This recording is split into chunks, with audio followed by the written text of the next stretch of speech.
What's up, people? Welcome back to another episode of After Credits, and I'm alone again, hanging out to talk a really early review for War for the Planet of the Apes. Which, the more I think about it, the title doesn't really make sense, because that already means that Earth is the planet of the apes. We're arguing over which ape, like the chimpanzee or us, should have it. Andy Serkis and his mocap team star as Caesar, the leader of the apes. He's going against Woody Harrelson, who's playing the Colonel, the leader of this neo-Nazi-like cult that represents the last holdout for any remaining humans left in the world.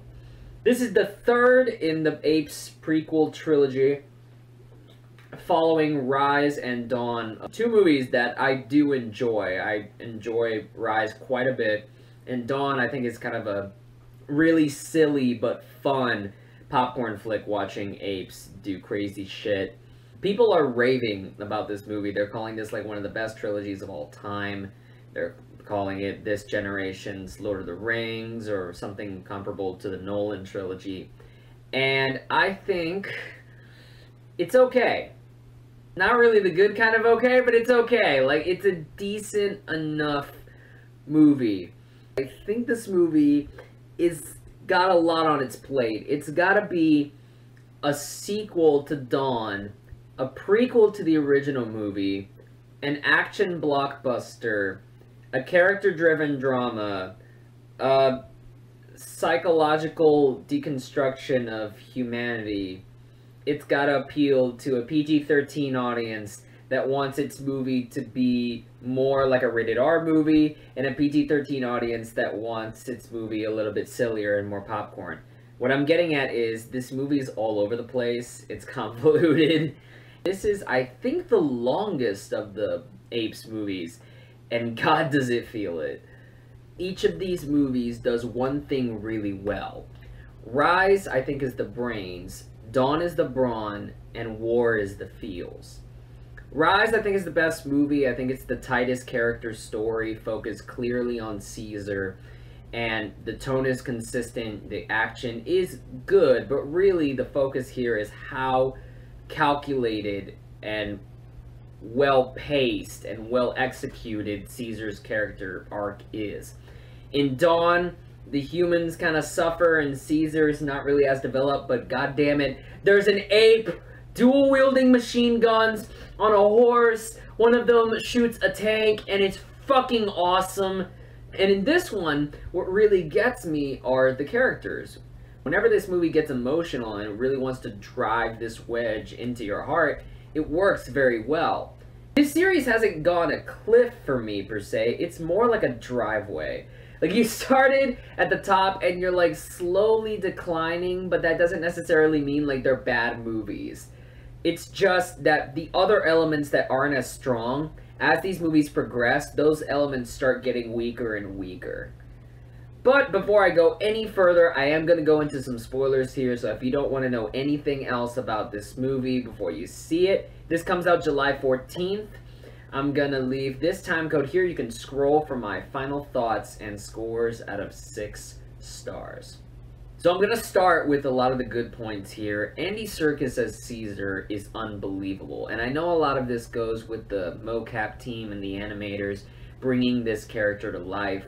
But seeing Caesar progress from this young baby chimp to this hardened, broken, almost desperate leader is fascinating. And you can see that in just micro expressions on the man's face.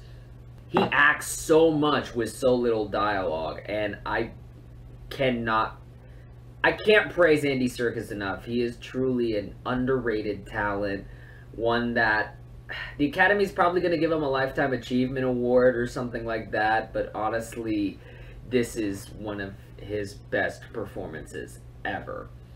However, I am going to give a supporting actor nomination to Maurice the orangutan. I don't know who plays him, but Maurice is my favorite character. Just the wise best friend ape. He's adorable in anything he's doing, especially with him being sort of this father figure to this new girl that the apes take on. I'll address that later. God, who plays Rocket? I want to say it's Terry Notary, the guy who did motion capture for Kong in the new Skull Island movie. He's great in this too. You get to meet Caesar's newest son, his youngest son, Cornelius, which is a nod to fans of the original, an important nod. In a Hollywood where we can't tell Transformers apart, I'm so grateful that these movies gave us these CGI, heavily CGI-laden characters a personality, and every one of them is distinct from each other. I very much enjoy how meticulous that is. The CGI for the first Rise has not dated well. It was really good for the time, and the CGI keeps getting better. But I love in Caesar specifically that you have that photorealism blended in with the style of the original Planet of the Apes. Steve Zahn plays Bad Ape, and Bad Ape is this new talking monkey. He speaks English just like Caesar does, and he comes from a zoo, I think, or some sort of research lab where the virus from the other Apes movies spread and gave him intelligence. Now, you're either going to think that he is a welcome breath of comic relief in an otherwise dour, depressing movie, or you're going to think he's Jar Jar. And I think he's Jar Jar. I could not, for the life of me, stand this motherfucker. His character is literally Jar Jar, this weird, quirky character that the apes pick up just so he can show them the location of where they need to go. Would this movie not have used Bad Ape like Jar Jar and left him in the first act, had him take the apes to where they need to be, and then him, out of fear of the Colonel and what he can do, run away? I'm totally cool with that. You have Steve Zahn just there making like, oh no faces and doing the goofy stuff, and I just couldn't get into it every time he opened his mouth. I wanted him to die. He doesn't die, and it pisses me the fuck off because it is exactly Jar Jar, and this is the kind of Jar Jar that everybody is totally cool with. I don't fucking get it. There are only like a handful of really major spoilers, and I'm gonna talk about this one because I think this highlights the best part of the movie, which is the way that Matt Reeves shows characters interacting with each other. It's revealed that, super spoiler alert, the Colonel murders Caesar's wife and firstborn son. And whenever Caesar sees this happen, that's the first time he sees the Colonel.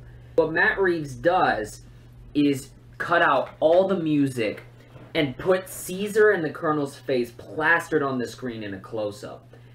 And first off, let's talk about the balls to do this, because 20 years ago, we had directors doing this kind of weird close-up angles with wide-angle lenses, and it felt like the close-up was something that was used just for creeper effect or to show that you were an artiste who is too lazy to really invent a new style.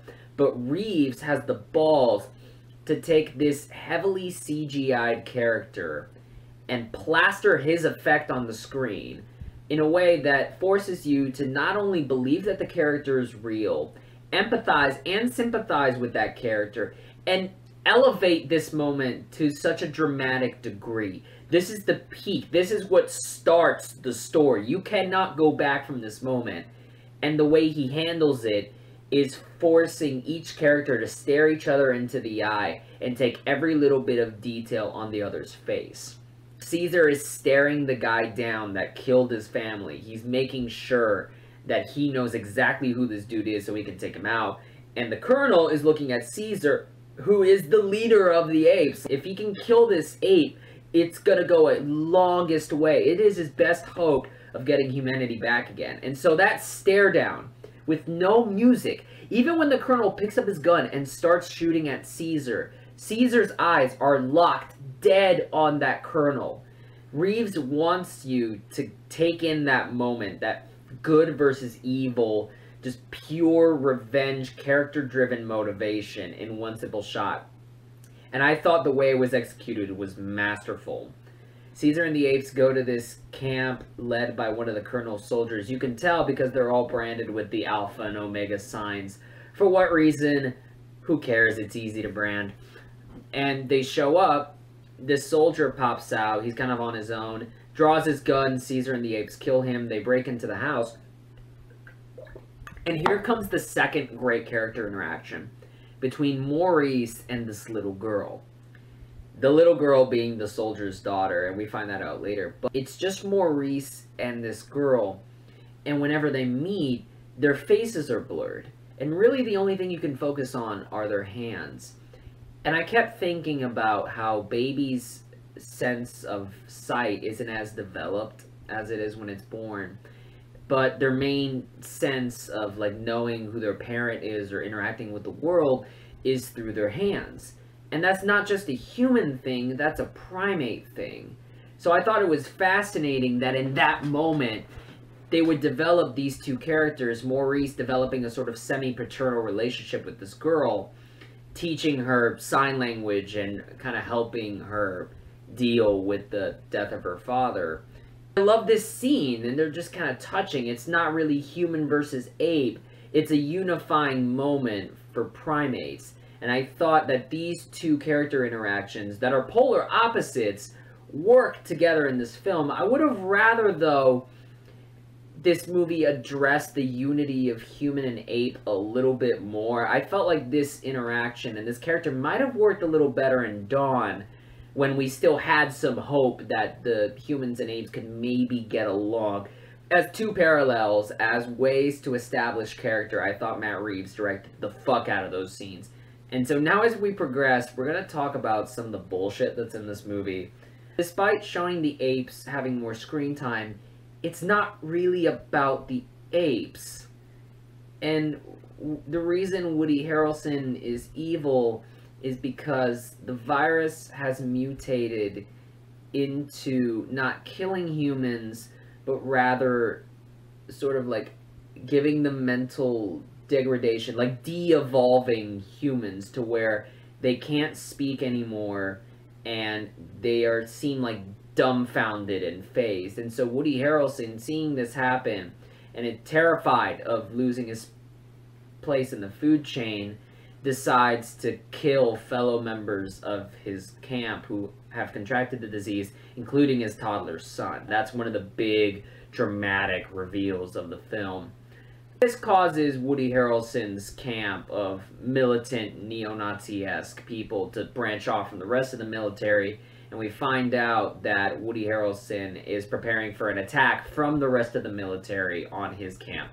And so what he decides to do is steal Caesar's family, his group, and make them be slaves to build him a wall. And what's weird about this is, this guy who is so agoraphobic and terrified of this ape virus decides to surround himself with literally thousands of apes. The thing that finally gets Woody Harrelson, because of course he's so agoraphobic, you know that he's going to get the disease by the end, but the one thing that got him the disease was touching the little girl's doll. And so if it's that easy to spread, just like airborne or in contact with anything, you really think that Woody Harrelson would have gotten this disease earlier. Apparently, the human military has nothing better to do than go after Woody Harrelson, who, by the way, is not planning an attack on the rest of the military. All he's doing is wanting to do his own thing and bunker down and be prepared. No, the military decides to send attack helicopters and an army of like 1,000 to like 5,000 dudes after Woody Harrelson just because he decided to kill people for the virus, instead of, you know, attacking the apes. You know what? I'm gonna nitpick a little bit.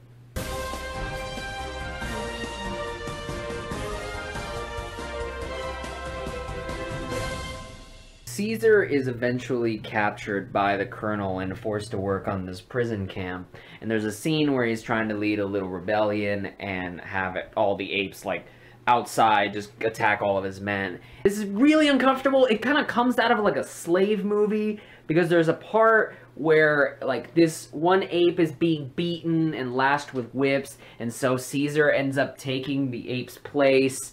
And it looks exactly like a scene out of something like Birth of a Nation or a Holocaust movie. I can't believe the Holocaust movie is going to sound like a better metaphor for this. Woody Harrelson knows that Caesar is the leader of this apes. If anybody has a chance of causing an uprising, it's gonna be Caesar.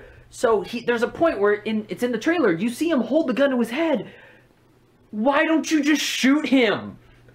Just, look, I know it's a thing in movies, but, like, if he's right there, I don't think the movie necessarily needs Caesar to move on. You could have killed Caesar halfway through. Maybe had Rocket take over. Maybe had Maurice take over. Shit, maybe had the little girl take over. That would have been stupid, I'm sorry. The Good, the Bad, and the Ugly did it the best, so I'm just gonna let him take over from here. When you have to shoot, shoot, don't talk. Caesar is constantly haunted by his dark side, sometimes expressed in visions of Koba, and Koba saying that you are what I was. You're turning into me. What happened to apes don't kill apes, as its own little subplot, or this sort of questioning of Caesar's moral center was really well done. Like, that's a really good idea. What ends up becoming weird about this is that the movie never wants you to stop seeing Caesar as a hero, so whenever he does something that could be questionable, it's left as questionable. And not in a way that makes me feel ambiguous, but in a way that makes me question what actually happened. Caesar and the rest of the apes find a traitor, Winter, who's gone over to the dark side, and it's revealed that he sold Caesar's camp out. He's basically the reason why Caesar's wife and kid were found and murdered. And Caesar at one point wants to just take him out, just completely gone, kill him.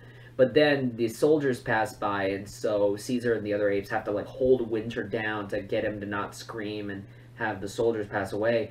And at the end of the scene, you see Winter's head slump. And so I'm wondering, did Caesar kill him, like, on purpose? Was it an accident because of the stress of the moment? There's also another chance later in the movie when Woody Harrelson gets the disease that Woody Harrelson wants Caesar to kill him. He'd rather die than live his life underneath an ape. And Caesar doesn't do it. I feel like the movie wants you to say that that's Caesar rising over his character arc, or rising over his personal demons. But that's not really a fair way to do it. It's not really that Caesar got over his vengeance, it's that Caesar felt sorry for him. So I'd rather the movie actually give him this dilemma where he has, you know, Woody Harrelson on the ground and he's ready to kill him, but he realizes that in order to ascend, in order to be better than humans, he has to let go of his hate. If he actually is forced in a decision where he can totally do it and get away with it and be fine to overcome his hate without any easy way out, that's fine. But the movie never wants you to give up seeing Caesar as a hero or really, like, trouble him with that choice. We find out that Caesar is mortally wounded. He leaves the reins to Maurice. He dies in peace. He's found his place in the world. He's carved his place into it. And not only has he carved it, he's succeeded. He's become sort of this apex species. He's advanced farther than what humans would go. And now Maurice has the responsibility of spreading these lessons onto Cornelius, who will take that into the Planet of the Apes movies. So if you clicked on the time code, welcome back. I'm going to give my final thoughts and score out of 6 stars for War for the Planet of the Apes. This is one of the hardest verdicts I've had to deliberate over because I'm so on the fence of recommending this movie or not. And if I think about it just as a level of enjoyment, I'm going to give it a 3 out of 6, which doesn't cross over into the positives because for all intents and purposes, it's fine. But I was more bored than not during this film, and I felt a lot of this stuff could have been cut down or parsed to create a better focused movie. But the stuff that works incredibly well. It's not like I can call this a bad movie, it's just not for me. If you like this video, click the like button down below. Next to it is the subscribe button where you can be the first to find out whenever new content is up. Also, make sure to click that bell icon so you do actually get notifications when stuff comes out. For social media, we've got Facebook, Twitter, and Instagram. Follow us on there. We've got Liam's blog, liammgahan.wordpress.com, if you want to find out more reviews, especially stuff that we don't cover on the site. Our friend Noah is the Cinema Geek on Instagram, also movie reviews. also good content. We might, heavy might, go see The House, of all things. None of us are interested in Despicable Me 3. Viewer's choice. Next episode is going to be Fat Slags. Yes, we are finally gonna do this movie, requested by Rise the Horizon, who's been getting on me in literally every comment section about doing this film. I promise you, sir, we are on our way to do this. If you want to leave a suggestion for any movie that we haven't reviewed, if you want us to review a movie, just comment down below and we'll add it to the list. Next Sunday, Great Balls of Fire! Aaron v. Barnyard for the Half-Cocked World title. They are going to the actual event in Dallas, Texas. That's going to be a fantastic time. You're going to get a really special episode of Half Nelson. Keep your eyes and ears peeled for that. It's going to be a fun time if you're a wrestling fan. But until we do any and all of those things, thank you very much for watching. Take care. Good night. I'll see you around.